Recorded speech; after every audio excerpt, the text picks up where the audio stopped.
What is up, everybody? Welcome to the first Sales Stories in Real Life episode of 2023, episode 24. We have a very special guest today coming in live from Peru. He is the co-founder of TrainYo, which is an 8-week boot camp that is free for students, and they're making tech a better place for everyone. Welcome to the show, Sunil Kumar. I hear you had a really impactful experience way back when you were looking for a tux for prom. What happened there, Sunil? Yeah, no, thank you very much, man. I didn't know we were in the future. There's extra pressure now, 2023, right? Yeah, so I was in high school. We'd say secondary school in the UK, and it was prom. I was like 15, 16 years old. I was a big fan of MMA, and Conor McGregor was experiencing a very sharp rise, and he was on Instagram flashing his suits, and I wanted to feel like that for a day myself. And problem was I was quite skinny. I did kickboxing, so I was long. I didn't really fit many suits, and yeah, I couldn't find a suit that fit me. So I asked my uncle, who was a sharp guy, someone I looked up to. I said, "Hey, man, where'd you get your stuff tailored? Do you do that?" And he was like, "Yeah, I've got a guy. He's Kurdish. He's amazing, and he's in the town centre." So he took me there, and when I got there, I experienced the warmest welcome ever. And he was just like, "Tony," to my uncle, and he was like, "Who's this?" And honestly felt like at the time we were special, right? And it was a big deal that we were there. And I wanted to come back. It was like we couldn't spend long enough there. So after that introduction, he tailored my shirt, my first suit. It was a good job. It was better than not having a tailor. And I went to prom. But transparently, he wasn't the best tailor in hindsight. When I compare him against other tailors I'd used in later life, but he managed to hook me in for 2 or 3 years. So yeah, it was a really interesting experience. Have you ever bought from someone just because they're fun to deal with? Is that something you've done, Alex? All the time. Yeah, all the time. Yeah, so you can relate to it, right? But it was interesting because every time I would go to him, he would always give me something extra. It would be a handkerchief that was, $2. But it was the effort and the thought he went into.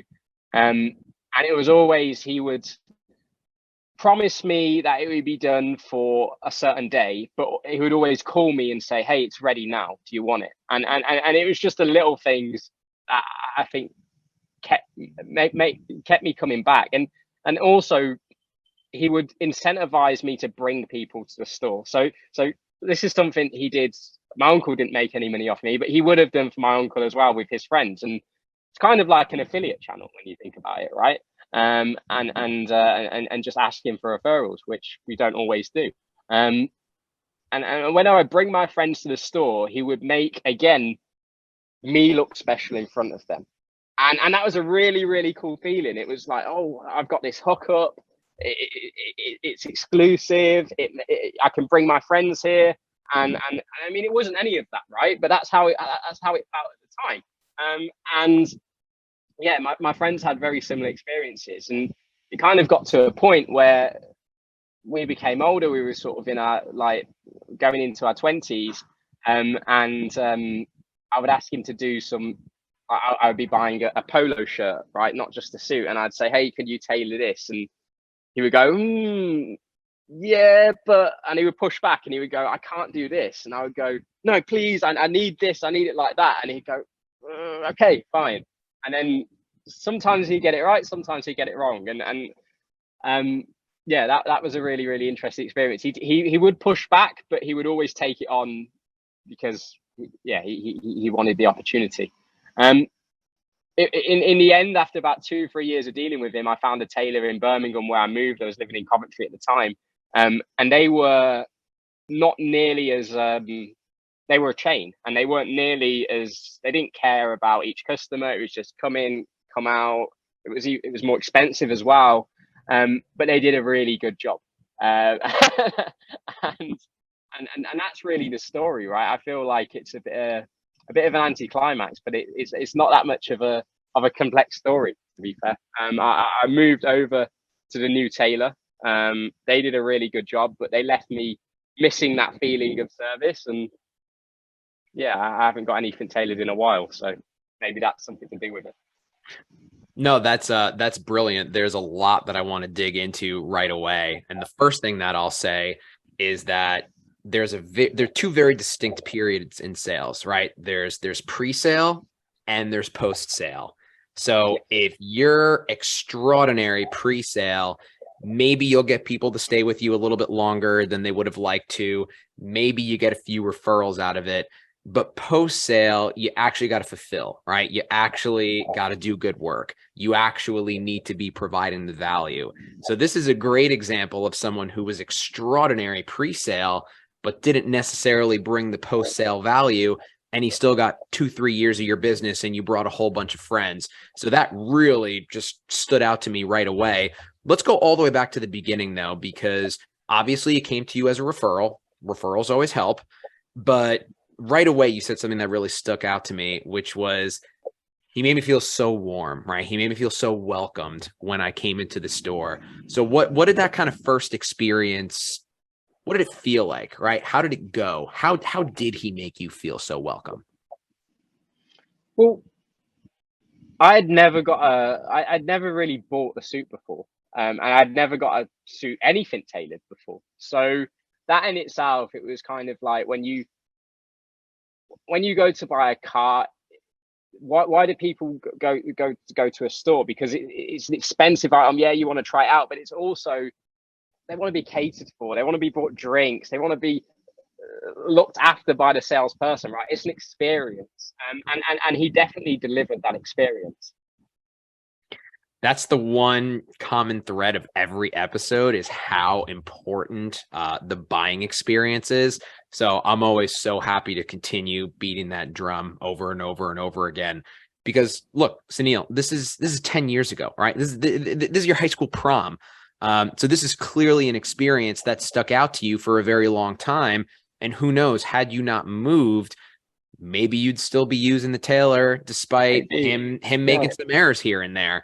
So let's kind of dive into that, because when someone doesn't fulfill the work that you're looking for from them, right? How did he kind of recover from that, right? So if he made a golf shirt, right, or whatever shirt that you brought in, and he would push back and say, hey, no, I don't think I could do that. But then when you pleaded with him, he eventually said, okay, I'll do it. And it comes back and the work is not correct.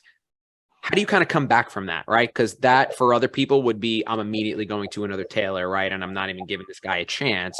But clearly you will give him other chances. So how did he come back from that stuff? So it was the little things. It's been willing to kind of repair the damage as well. He did that a couple of times, and that made a huge difference. The time when I left was where it was irreparable, and it was I can remember it perfectly now. It's my 21st birthday, and I wanted a suit because I love the idea of wearing a fancy suit for my 21st with all my family and friends. And I brought this nice suit, and it was like a $500 suit, but I bought it half price in the sales. So I paid $250, not too bad, but it was still a huge amount of money to spend on a suit. And he completely messed up the jacket. So and this was not, I asked him, I said, I want it longer, and he said, no, you need it shorter because you need the cuffs showing. And he took it way too, so it was like I was wearing like a gilet or something, right? It wasn't a good suit jacket. So I went to my 21st with can't even think of is it a vest? What's the free, the third piece? But I had no jacket, right? And yeah, it was fine, and people said you look great, but I knew I was missing the whole piece, and I was so excited to wear that, and that point really burnt me, to be honest, and I was like, well, I can't go back now. That was a really expensive mistake. Yeah. especially that it's an irreparable mistake. Right. I mean, don't want to get too much into tailoring here because this isn't a tailoring show. This is a sales show. But once you cut it short, you can't repair it. Right. You can always cut it a little bit shorter and then keep cutting it shorter and keep cutting it shorter. But once you cut it short and the cut is done, that's kind of it. So I'm obviously empathize with that situation. And at that point, you should have moved on. But the point is that he kept you in for that long. So let's say a B2B seller is listening, right? And nobody's product is perfect. So everyone can relate to an experience where a customer wasn't exactly happy with what they received or how things transpired or something along those lines. So there's a lot of takeaways we could draw out from this, Sunil. What would you say to the B2B sellers that are listening right now? Like what's the biggest takeaway that they could take away from this one and, take it to their daily role and get better from it? I think the first one is kind of the obvious one. It's referrals, and this comes through my experience at TrainYo. When we founded TrainYo, we were too afraid to ask for things on a regular basis. We can speak to a director of sales, and they could be a trainer, they could be an investor, they could be a customer, but we're probably only asking for one of those things. Now, all I do when I'm speaking to people, I just focus on getting to know them personally. Do I want to work with this person? Does this person want to work with me? Are they fun to deal with? Is there a human connection there? And usually there is, because we're in a great space. There's a lot of great people. And if you can start there and just focus there, then you can pretty much ask for anything you need, because that's how great relationships work, right? You want to help them and they want to help you. And people don't always ask. And I'm not afraid to ask for anything now. Like, I will ask 2 or 3 times with charm until I get where I need to get. With that being said, you don't want to ask for things that are unrealistic, right? So when I was, and this leads on to the second point, when I was asking, hey, please, can you do X with this suit or Y with this suit, and the things he wasn't comfortable with and would push back on, I would kind of go, who else is going to do it for me? You're my guy, right? And he would go, okay, fine, it's X amount, and we negotiate and price it up. And he'd always kind of start higher and go lower, because that was the process. But I think what would have been much better there from him is if he just stuck to his guns, stayed in that lane where he was comfortable, and went, look, hey, so no, I can't do this, but I can refer you to someone who can, or you can go on Google and have a look. Bring me all these things that I do a great job of, and I give you the best price for, and you appreciate the service. But for this more complex stuff, I might mess it up. So go somewhere where they can service you correctly. And quite honestly, I think if he had done that, I never would have left it. And even with my dad still gets things tailored. My dad would still go there now, but we don't, because of sort of the ending. So I think just being realistic with your buyer's expectations, and not being afraid to say no to things, and you don't have to promise the world, because perfect doesn't really exist, right? People are looking for honesty, they're looking for where you can help them. That's a great point, because there are 2 sides to it, right? Like you can overpromise and you can underpromise as well. Like there's 2 different sides to that coin. And for someone to say, hey, I can't do this, that doesn't make you think of him less as a tailor. That makes you think of him more as a tailor, right? That comes off as honest, right? That comes off as human, as opposed to saying yes to doing something that you can't do, right? And you can't put your best foot forward. And so let's run that example of, you went over with your golf shirt, right? And he said, hey, Sunil, I don't think I could do this. And you're saying, please, come on, you're my guy. And him saying, okay, well, hey, I know someone that tailors golf shirts really well, right? Someone might be afraid of, oh, that tailor might take my business, right? And this and that. But what you're actually doing is you're building trust with that person, right? And to your point, you would have went back to him for everything that he was good at and just gone to somebody else for what he wasn't good at. So like, let's say for someone who's listening, right, that's like, oh, I would never refer someone business, right? Or I would never point someone in a wrong direction, right? I would just try to figure it out myself, just like the tailor did. What would you say to those folks? I got That's the perfect question. So there was a company called SAS Leads in the UK that were the first boot camp in the UK, and we came along and we were the second ones. SAS Leads, unfortunately, they went into administration, so they're not there anymore. But when we were competing against them, the founder of SAS Leads was extremely aggressive towards TrainYo, and I was keen to be friends and partner. I just kind of that way inclined, and I think that what we showed them was, rather than, we would hear from customers frequently, SAS Leads don't speak very highly about your program. And it's like, and I would always just, speak well of their program and articulate the differences and say, hey, what are you looking for, right? Are you looking for this or are you looking for that? Because if you're looking for that, then you should definitely go over there, right? And we actually had a company approach us from Germany. And the sales leader approached us and said, hey, I see what you do on LinkedIn. Absolutely love it. Can you do something for us? And I knew SAS Leads had just started in Germany, and we only in the UK and America, Australia in January. But I said to him, no, but there's this great business, SAS Leads. And, I didn't tell him any of the negative. I just said, you should go over there and speak to them. He said, oh, that's amazing, right? He was like, I can't believe you'd recommend your competitors, because I'm actually speaking with them and they don't say necessarily nice things about you.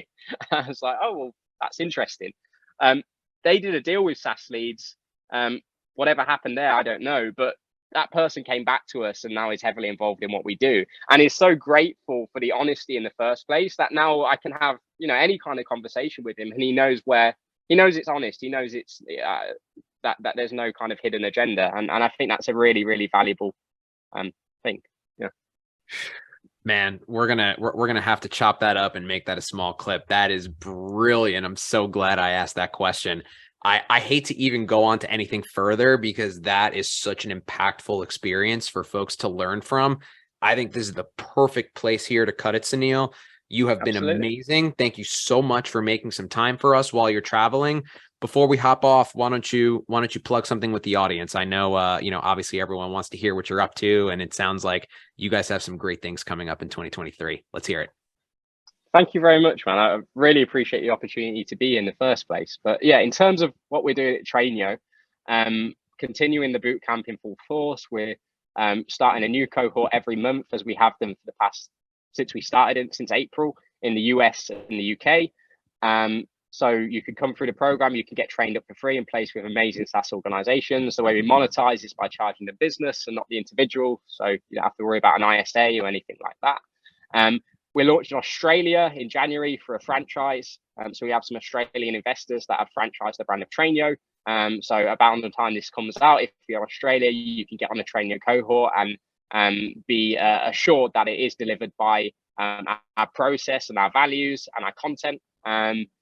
And finally, we're launching our e-learning platform halfway through this year. So we should be in beta by March, and we should be selling it by June. And that is an SDR, that is an e-learning platform just for SDRs to ramp, to retain in the role, because that's a huge problem, right? There's no real training.